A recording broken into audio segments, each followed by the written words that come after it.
문명의 시간이 흘러 역사가 되었다.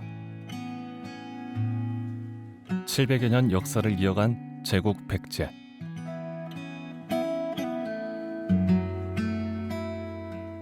그 문화는 찬란했고 문명은 눈부셨다.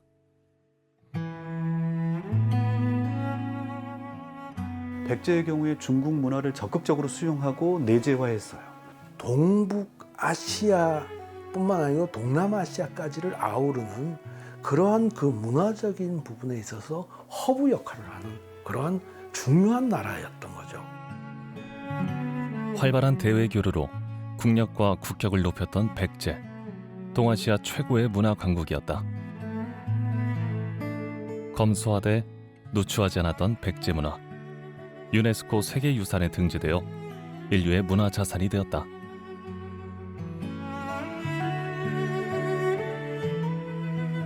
백제인의 꿈과 염원이 서린 백제 문화.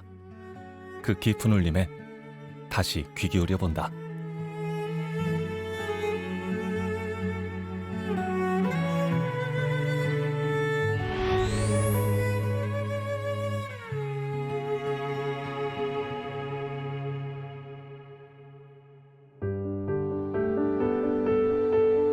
충남 공주시 금강가의 높이 솟은 공산성.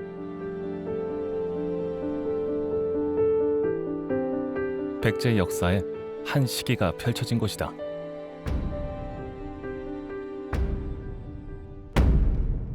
한반도 중서부에 자리 잡았던 백제. 기원전 18년의 건국, 660년 멸망할 때까지 고구려, 신라 등 이웃 국가들과 치열한 패권 전쟁을 치르며 역사를 이어갔다. 또한 중국, 일본 등과 활발히 교류하면서 나라의 위상을 세워나갔다. 여느 고대 국가와 마찬가지로 때론 확장하고 때론 위축되던 백제. 그 역동성으로 백제는 700여 년의 역사를 남겼다. 공산성은 백제의 두 번째 왕성. 백제 시대에는 웅진성으로 불리다가 고려 시대에 공산성이라는 새 이름을 얻었다. 백제의 웅진 수도는 고구려와의 패권 다툼 결과였다. 472년 고구려 장수왕의 공격으로 한강 유역에 있던 백제의 도성이 함락당했다. 계로왕은 고구려군에게 사로잡혀 목숨을 잃었다. 그러자 계로왕의 아들 문주왕은 수도를 웅진으로 옮겼다. 왜 웅진을 선택했을까? 지정학적으로 보면 한강 라인이 이렇게 6.25도 겪었잖아요. 그게 이렇게 붕괴되면 제2전선이 형성될 수 있는 건 차량 너머야. 급하게 새 도읍지를 찾아야 했던 백제. 당시로서는 웅진이 거의 유일한 선택지였다. 한강 이남에서 고구려의 남하를 저지할 수 있는 지리적 여건을 갖추고 있었던 것이다. 도성이 무너지니까 그것을 다시 말하자면 이른바 피난할 수 있는 첫 번째 대상지가 바로 웅진이었던 거죠. 이 사례는 그 이후에도 우리 역사상에 그런 그 기회가 있으면 항상 웅진이 선택돼요. 고려 현종이 이렇게 거란이 이렇게 침범하잖아요. 첫 번째 안심할 수 있는 것이 웅진이었어요. 금강이 자연 방어선이 되는 높은 산세의 공산성, 천혜의 요충지였다.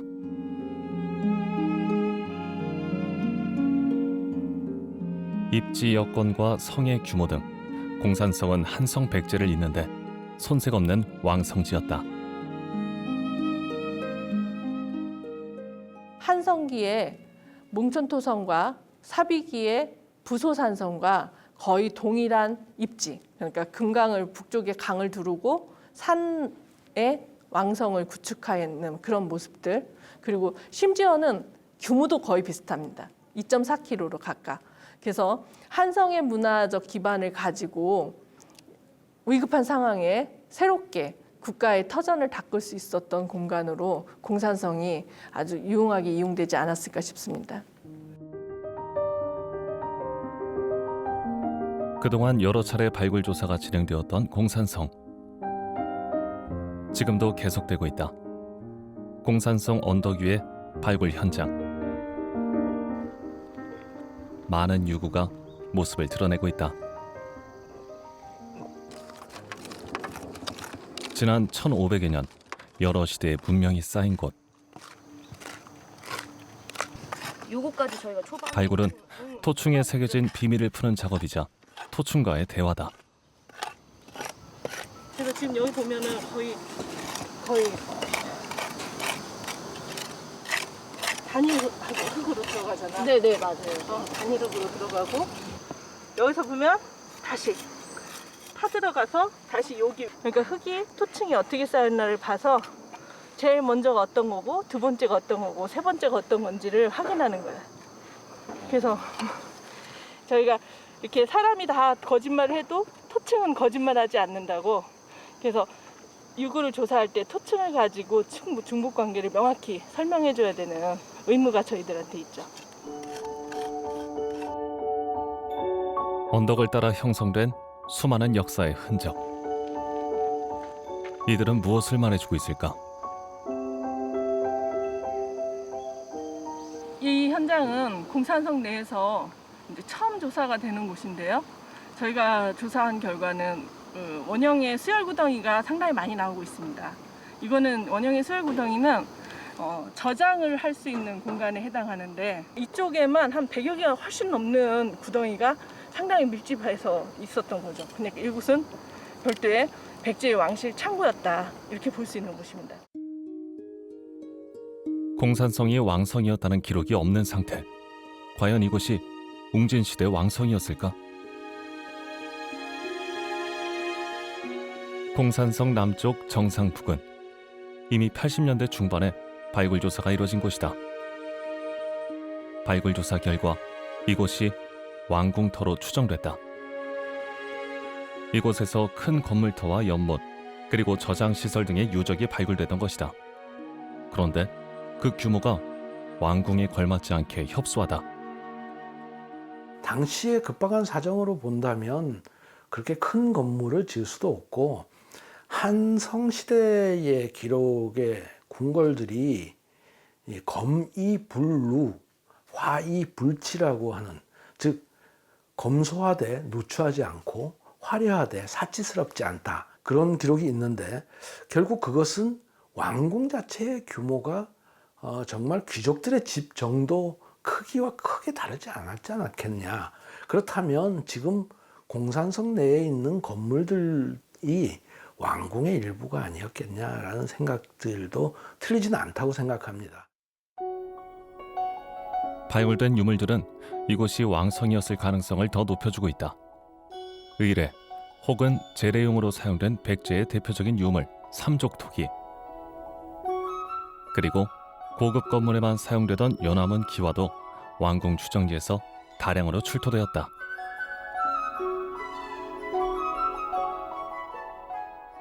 일반적인 평기화가 아니라 연암은 와당을 비롯해서 상당히 많은 장식기와들이 나와서 이걸 보고 일반적으로 기와는 궁이나 사찰이나 종묘 이와 같은 곳에만 사용한다는 기록과 더불어서 이 연암은 와당을 사용한 곳이 추정 왕궁지로 볼 수 있지 않을까, 이런 논의가 시작된 겁니다.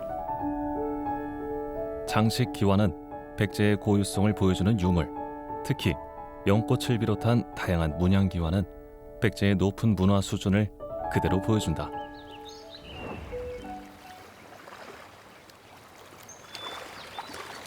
금강은 부여에 이르러 백마강이라는 별칭을 얻는다. 백제는 이곳 부여에 세 번째 도읍을 정하고 그 역사를 이어갔다.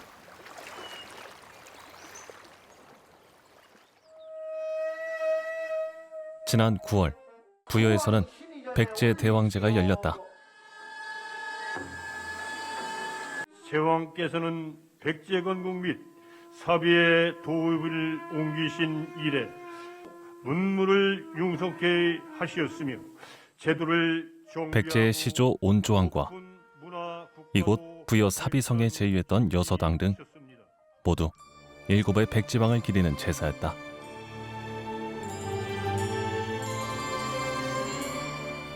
무령왕의 뒤를 이어 왕위에 오른 성왕은 또 한 번 천도를 단행했다. 538년 수도를 웅진에서 부여, 즉 사비로 옮긴 것이다.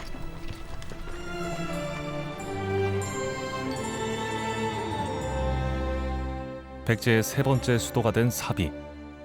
웅진과 마찬가지로 큰 강을 끼고 있으며 산성과 넓은 들판을 가진 곳이었다. 사비를 수도로 선택한 이유는 무엇일까? 그것이 전부 이제 그 백제의 영토, 북방 영토 상실과 더불어서 그걸 보완할 수 있는 그 나름의 그 신국토 정책이라고 할까, 신국방 정책이라 할까, 이러한이죠. 그 당시까지는 그건 아무 도시가 아니었습니다. 이 기반 시설이 없는 곳이에요. 거기다가 했던 것은 아마도 그러한 원모가 있었다. 백제의 세 번째 수도 사비. 그렇다면 왕궁은 어디에 있었을까? 왕궁이 있던 곳으로 추정되는 현장이 있다. 역시 유네스코 세계유산에 등재된 관북리 유적지. 가로 세로 35m, 20m의 대형 건물터가 발견되었다.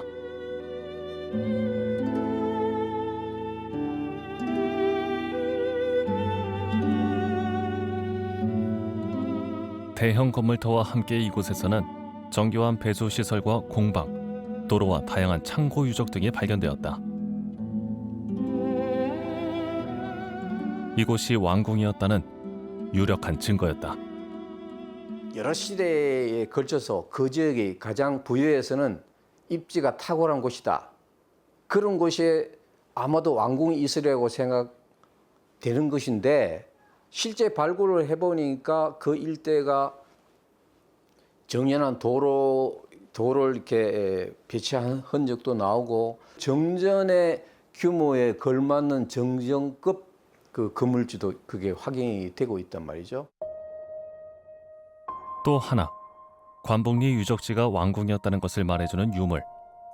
수도를 뜻하는 수부라는 글자가 새겨진 기와였다. 이곳에서는 규모 있는 창고 유적도 발견되었다.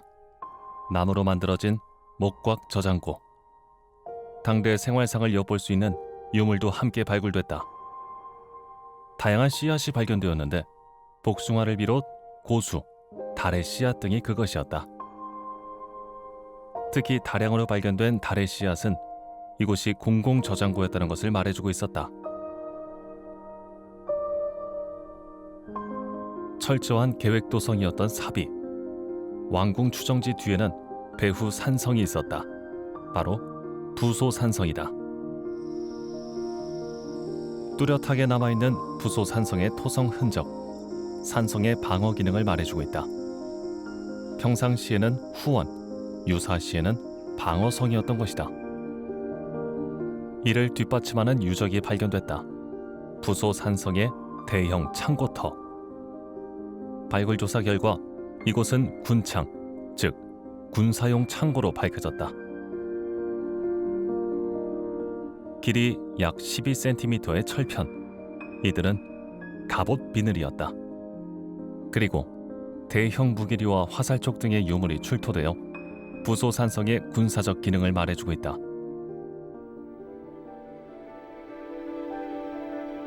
사비도성은 또 하나의 주목할 만한 구조를 갖고 있었다. 외곽성, 즉 나성이 그것이다. 산 능선을 따라 유려하게 쌓은 나성. 백마강과 이어져 사비도성 전체를 감싸고 있었다. 남쪽에는 일반인들 사는 관부가 딱 배치가 있어서 외곽에 나성이 둘러져 있죠. 이 외곽성이라고 그래요. 도시 외곽, 시티월이 생겼다는 거예요. 주민을 사는 전체 도시를 성벽으로 둘러온 것이 사비도성이 첫 번째입니다.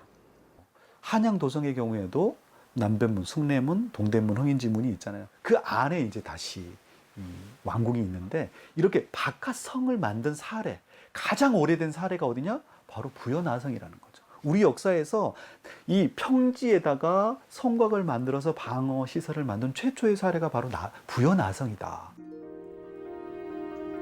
북쪽과 서쪽은 백마강을 자연 방어선으로 삼고 동쪽과 남쪽 외곽 지역은 성을 쌓았다.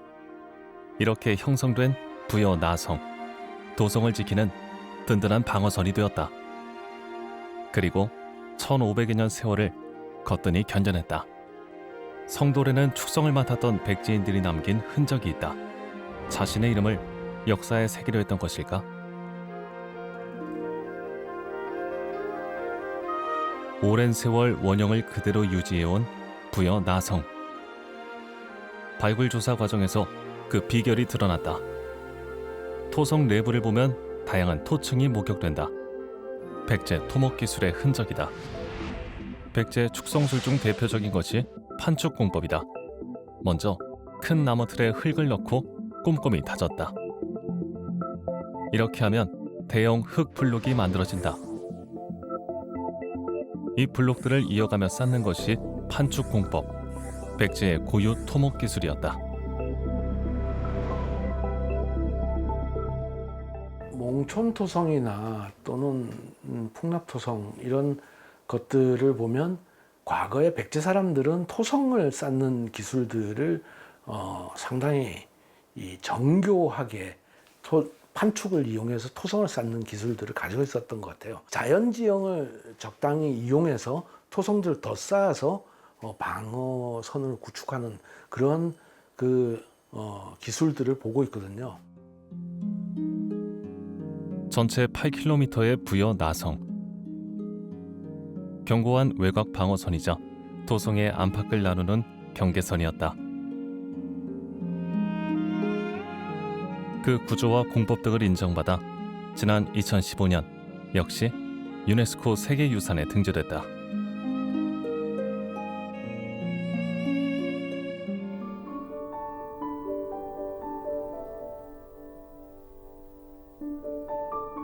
ここが百済時代3番目の首都サビっていうんですけど、その中の王陵、王様のお墓っていうふうに言ってます。で、理由としては区切大きさにしてはここが一番大きい。韓国違う。この百済っていう国があったこのプヨが首都だった当時の古墳の中ではここが一番大きい。で、2番目は 유창한 일본어를 구사하는 부여군 문화해설사 추르모토 시오리 씨는 일본인이다. くっついてる金の飾りとか。 한국인 남편과 결혼, 25년째 부여에서 살면서 백제사를 공부했다.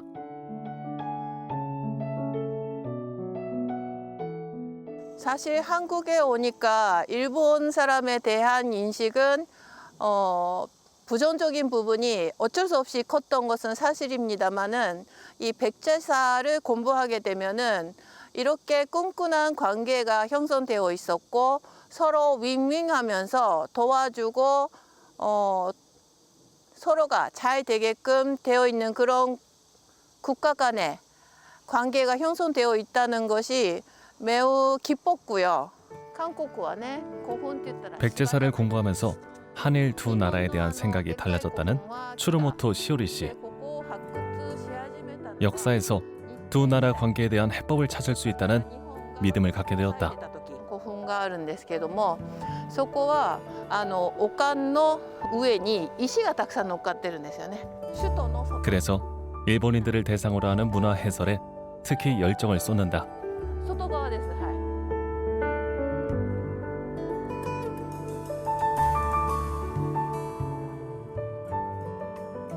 지금까지 역사 가운데 그래도 한국과 일본이라는 두 나라가 관계가 좋았고 유대감이 형성되어 있었고 서로 협조를 했었다는 게 역사를 통해서 알게 되었어요. 여기 한국이나 일본이나 학생들 많이 여기 찾아옵니다.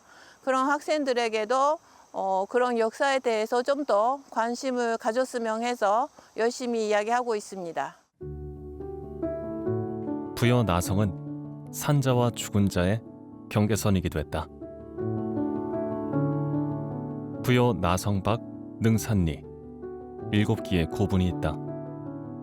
사비시대 왕과 왕족의 무덤군인 백제 왕릉원. 역시 유네스코 세계유산에 올라있는데 이 고분군은 아래부터 위쪽으로 조성돼 간 것으로 추정되고 있다. 최근 부여 왕릉원 사호분 발굴 조사가 시작되었다. 아직은 초기 단계. 봉분과 봉분주의 발굴이 진행되고 있다.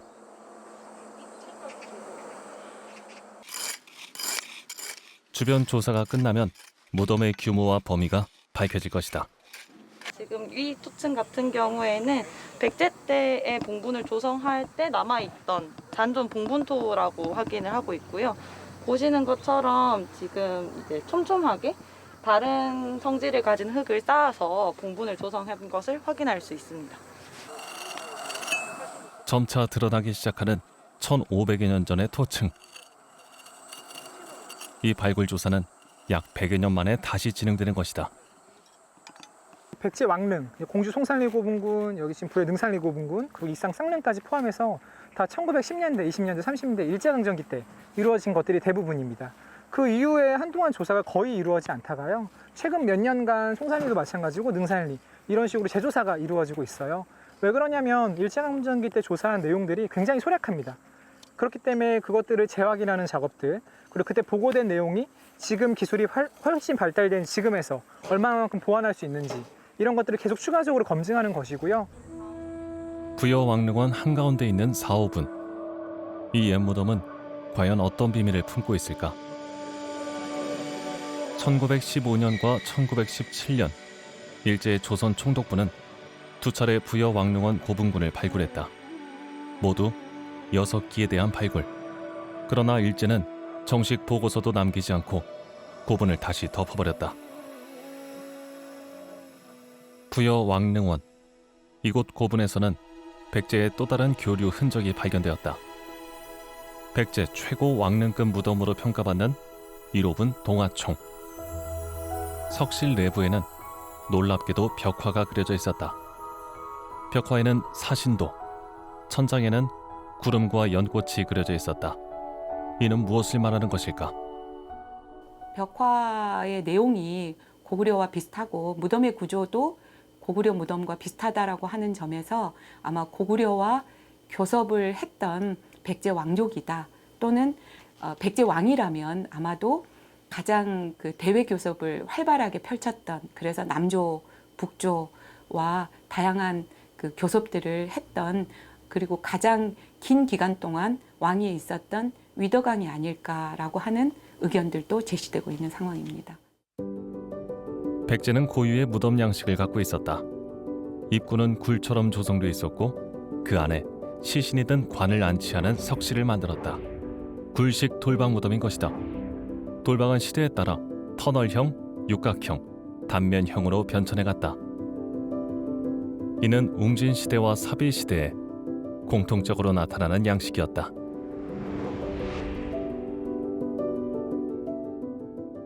굴식 돌방무덤이란 굴을 파고 들어가는 그 방식으로 만들어진 무덤인데, 천장이 있는 널방이 만들어지고 그 앞에는 무덤길이 달려 있는데 그 무덤길을 통해서 널방 문을 열고 들어가면서 매장이 이루어지는 무덤입니다.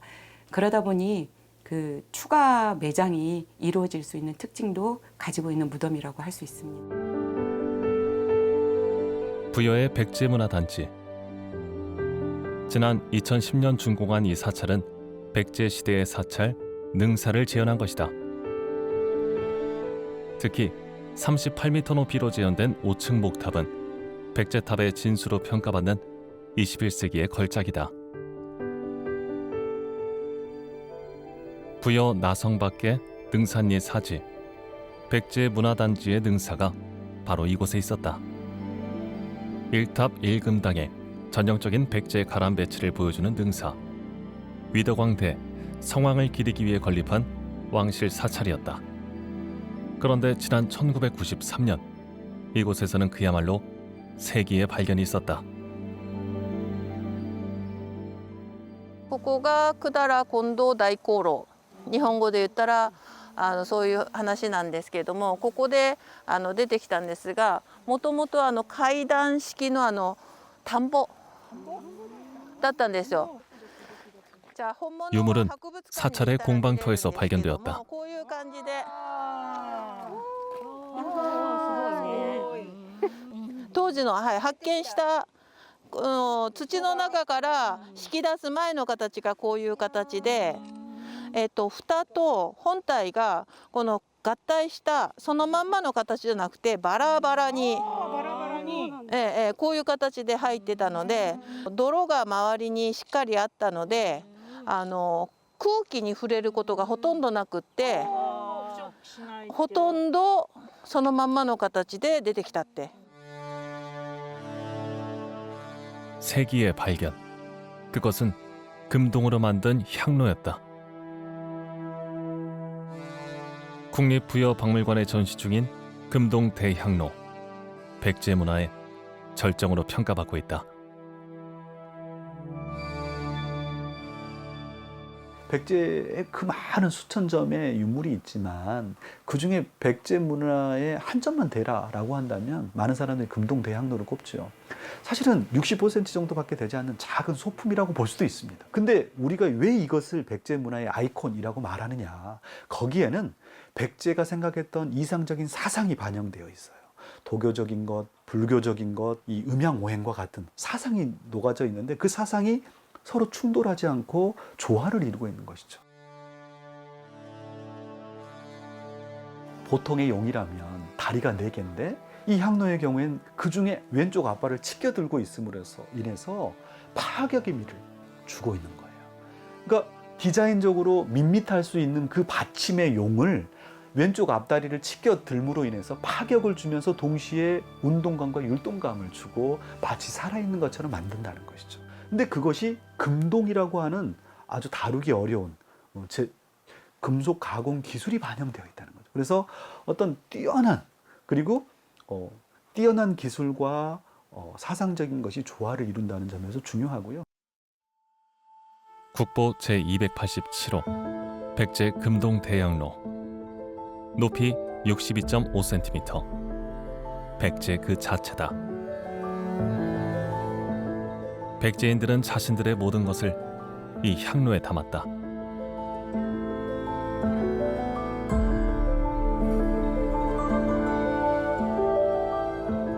불교와 도교의 조화. 그들이 꿈꾸던 이상향을 최고의 기술과 탁월한 예술적 감각으로 형상화.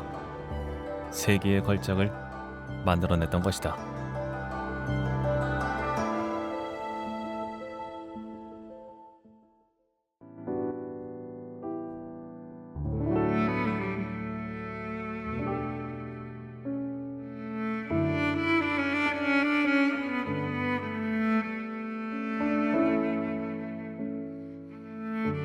그를 만난다. 백제 금동 대향로.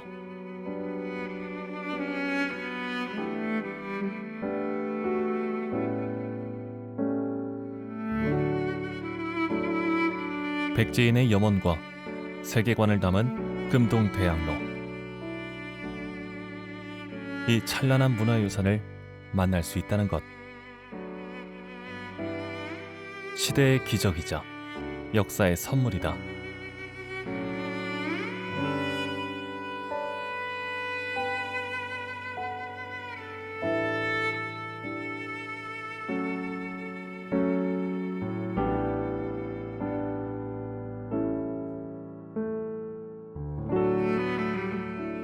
백제와 백제인들에게 최대의 헌사를 바친다.